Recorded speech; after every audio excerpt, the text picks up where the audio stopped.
Hello students, this is Shachi. Welcome to my channel Crack Chemistry. In today's session, I am going to explain a class 11 topic. Topic's name is quantum numbers and chapter's name is structure of atom. Students, before starting, I want to remind you to subscribe my channel for getting information about further important uploads and press the like button if you like this video and share this video with your friends also. Now come with me and let's crack chemistry. Our topic is quantum numbers. Students, we know that a number of atomic orbitals are possible in an atom. So first of all, we will see what are orbitals. Orbitals are the regions in space around the nucleus where the probability of finding electrons is maximum. Students, a large number of atomic orbitals are possible. So if such a large number of orbitals are possible, how these orbitals can be distinguished? These atomic orbitals can be distinguished qualitatively by their size, shape and orientation. If we talk about size, it means an atomic orbital can be of a smaller size or it can be of larger size. An atomic orbital of a smaller size means there is more probability of finding electron near the nucleus. And an orbital of larger size means an electron is located away from the nucleus. So this was the size factor. Now if we consider the other factors like shape and orientation, as I discussed with you, an orbital can be distinguished by size, shape and orientation. So, orbitals may have different shape and different orientation. So, shape and orientation suggest that there is more probability of finding electron along a particular direction rather than along a different direction. Whatever points I discussed with you are written here in this slide. Now we will see how the atomic orbitals can be distinguished precisely. Atomic orbitals can be distinguished precisely with the help of three numbers which are called as quantum numbers. So what are these quantum numbers? Students, there are three main quantum numbers which are called as principal quantum number, which is represented by the symbol small n. Second one is the azimuthal quantum number. It is represented by the symbol small l. And the third one is the magnetic quantum number, which is represented by the symbol ml. So each orbital is designated by these three quantum numbers. And in addition, there is fourth quantum number also, which is called as spin quantum number, represented by the term ms. The spin quantum number represents orientation of a spin of electron around its own axis. So now we will discuss these quantum numbers in detail. We will start our discussion with the first quantum number, which is the principal quantum number. Principal quantum number is represented by the symbol small n. This principal quantum number is a positive integer with values of n is equal to 1, 2, 3 and so on. This principal quantum number determines the size and energy of an orbital. In case of hydrogen atom and hydrogen-like ions like He+, Li, two positive charges, the energy of orbitals depend only on the value of principal quantum number. So now we will see what are hydrogen-like species. Hydrogen-like species are those species which have only one electron.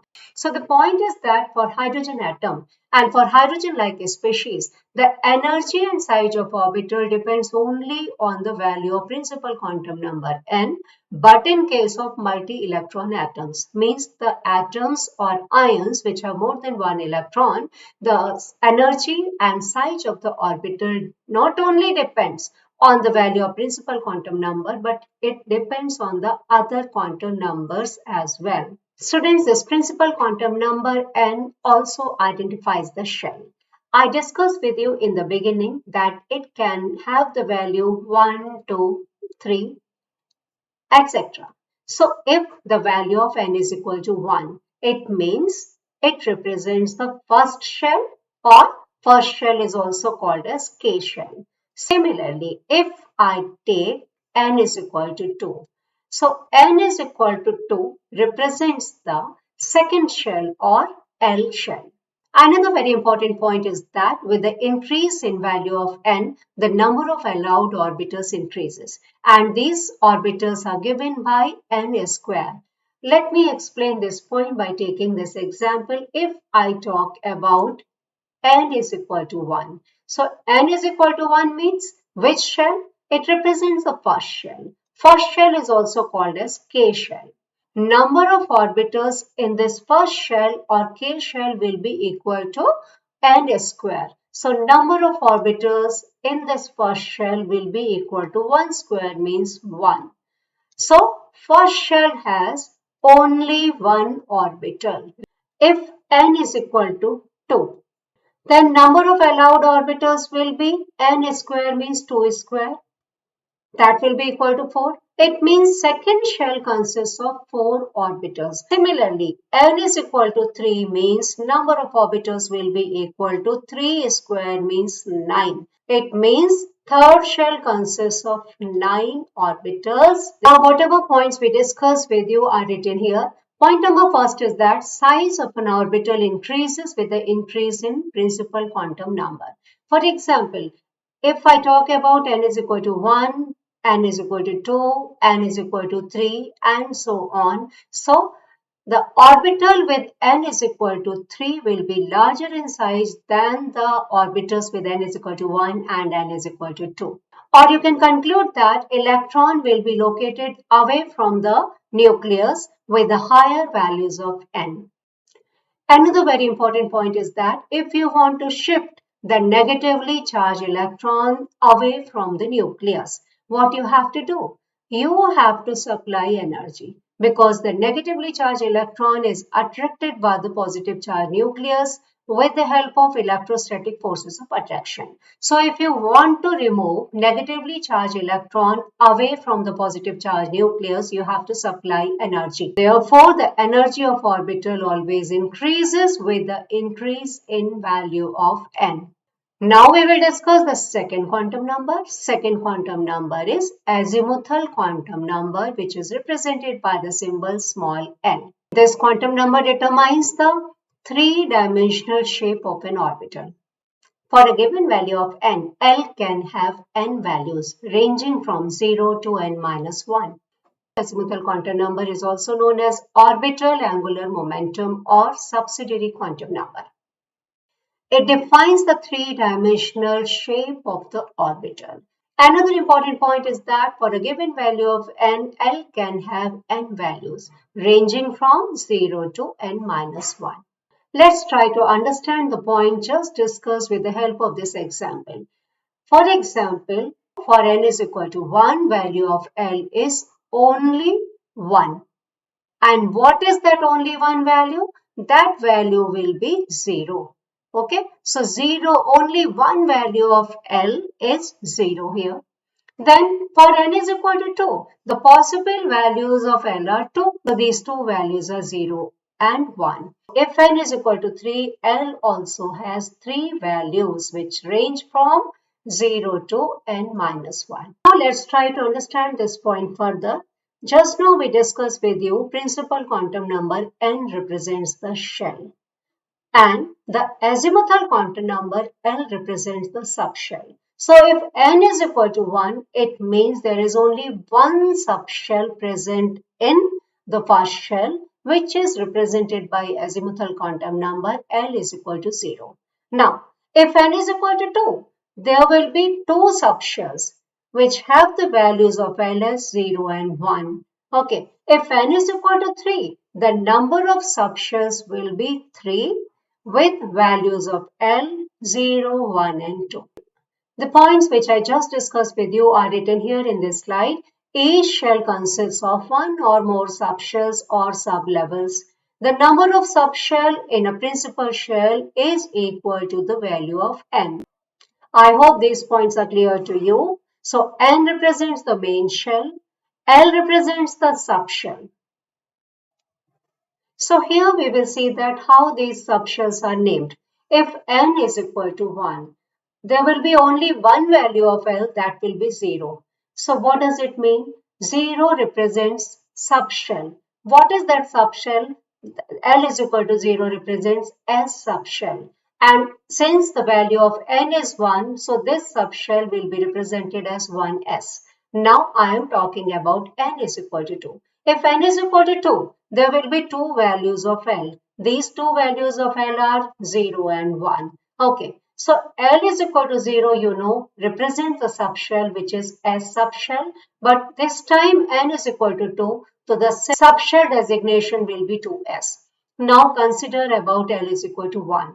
Students, L is equal to 1 represents P subshell, and as the n is 2, so the subshell notation will be 2P. Similarly, we are going to discuss with n is equal to 3.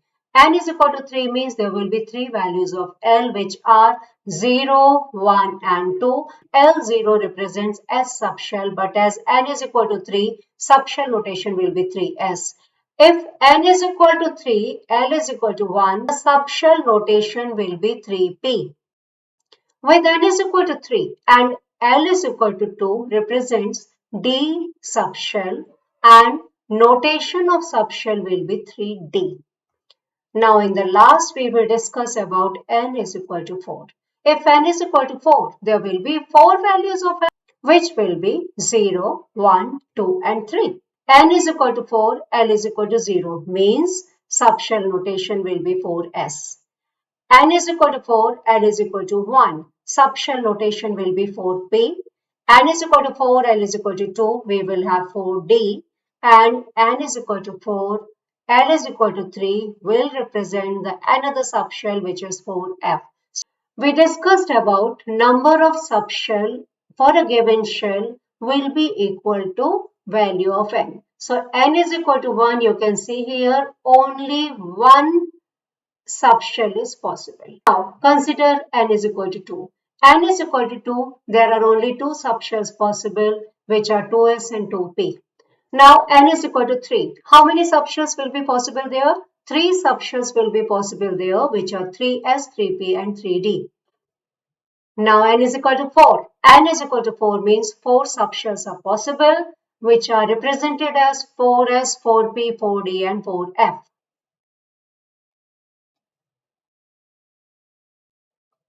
It must be very clear to you that azimuthal quantum number represents the subshell. So here you can see the subshells corresponding to different values of L. For L is equal to 0, the subshell notation will be S. For L is equal to 1, subshell will be P. L is equal to 2, subshell will be D. L is equal to 3, subshell will be F. L is equal to 4, subshell will be G. And L is equal to 5, subshell will be H. You can see here the G subshell starts for the value of L is equal to 4. Now, if value of L is equal to 4, what should be the value of N? N is equal to 5. N is equal to 5. The values of L will also be 5. These values will be 0, 1, 2, 3 and 4. Okay, so N is equal to 5, L is equal to 0. What will be the subshell notation? 5S. N is equal to 5, L is equal to P. The subshell notation will be 5P. N is equal to 1, L is equal to 2. The subshell notation will be 5D. N is equal to 5, L is equal to 3. The subshell notation will be 5F. N is equal to 5, L is equal to 4, subshell notation will be 5G. So this is NCERT question. For what value of N the subshell G starts? Now we will discuss about the third quantum number, which is magnetic quantum number represented as ML. Students, magnetic quantum number gives information about the number of orbitals in a given subshell. The values of magnetic quantum number ML depends on the value of L. And these values are given as minus L minus 1, minus L minus 2, 0, 1, L minus 2, L minus 1, L. The total values of ML for a given value of L will be equal to 2L plus 1. So whatever points I discussed with you are written here in this slide. Okay, magnetic quantum number ML gives information about the spatial orientation of orbital. In a very simple way, we can say that magnetic quantum number gives information about the orbitals. For any subshell with the value of azimuthal quantum number L, the total values of ML will be equal to 2L plus 1. This point I am going to explain you further with the help of few examples. For example, if L is equal to 0, the only permitted value of ML will be 0. And as I told you, the total values will be equal to 2L plus 1. So if L is equal to 0, the values will be 2L plus 1 means 2 into 0 plus 1. There will be only one value for L is equal to 0. So children, we discussed that L is equal to 0 represents the S subshell. S subshell has only one orbital. If L is equal to 0, it means S subshell. And for L is equal to 0, there is only one value of ML possible. It means for L is equal to 0, which represents S subshell, there is only one orbital possible. For L is equal to 1, ML can be minus 1, 0, plus 1. So you can see that total 3 values are possible. We can put the value of L in the formula 2L plus 1. So 2L plus 1, L is 1 here, 2 into 1 plus 1, total values will be 3. What does it mean? For L is equal to 1, which represents P subshell, 3 orbitals are possible. L is equal to 1, P subshell, 3 orbitals are possible. So you can conclude that magnetic quantum number ml represents the number of orbitals present in a subshell. Similarly, for L is equal to 2, ml can have how many values? You can see we will put the value of L in the formula 2L plus 1.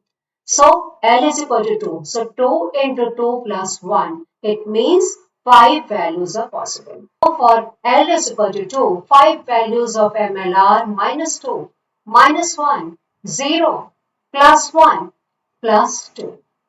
In the last, I would like to mention here that values of ML are derived from the values of L and the values of L are derived from the values of M. Our final conclusion is that each orbital in an atom is defined by a set of 3 numbers which are called as quantum numbers. These quantum numbers are principal quantum number N, azimuthal quantum number L and magnetic quantum number ML. Now, I would like to explain this point by giving an example. For example, there is an orbital for which n is equal to 2, L is equal to 1 and ML is equal to 0. So, what will be the subshell of the orbital? You know that subshell is given by azimuthal quantum number. So, if L is equal to 1, L is equal to 1 means P subshell. And n is equal to 2 means what does n represent? N represents the main shell. So second shell. So now you can conclude that quantum number gives complete address of an electron in an atom. Now in the last we will discuss the fourth quantum number which is spin quantum number represented by the symbol ms. It represents the orientation of spin of electrons along its own axis. This spin quantum number can have two values plus half or minus half which are represented by two arrows spin up and spin down. Two electrons with different values of ms means one with plus half value and the other with minus half value are said to have opposite spins. So remember that an orbital cannot hold more than two electrons and these two electrons should have opposite spin.